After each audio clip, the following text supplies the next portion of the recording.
दक्षिण गोंयचो उपजिल्हाधिकारी गणेश बर्वे हांणी नगरपालिका अभियंत्या वांगडा मडगांवांतल्या असुरक्षीत इमारतींची तपासणी केली।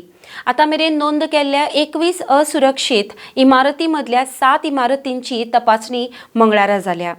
एक इमारत पयलींच मोडल्या, जाल्यार एनडीटीचो अहवाल मेळ्ळ्या उपरांत उरिल्ल्या बांदावळींचेर कारवाय जातली।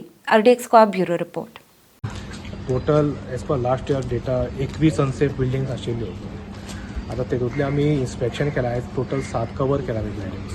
तेतून थोड्यो बिल्डिंगेचो एनडीटी टेस्ट रिपोर्ट पेंडींग आसा फ्रॉम जीईसी आनी 2 बिल्डिंगी अश्यो आसा जेथे आमी जे डेंजरस स्ट्रक्चर्स आसा ताका एक तो पार्ट आसा तो रिमूव करपाक आमी एक कलेक्टराक रिपोर्ट करतले to pass necessary order under disaster management act.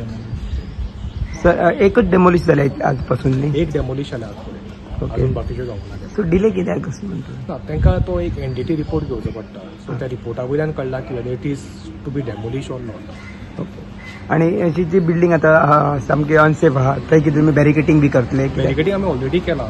Dias building आसा ती आमी बॅरिकेटिंग केला लास्ट वीक। त्याच बिल्डिंगेचो तो डेंजरस पोर्शन जो आसा तो आमी उडोवपाक लागून एक कलेक्टराक नोट केला, सो नेसेसरी ऑर्डर पास जातली।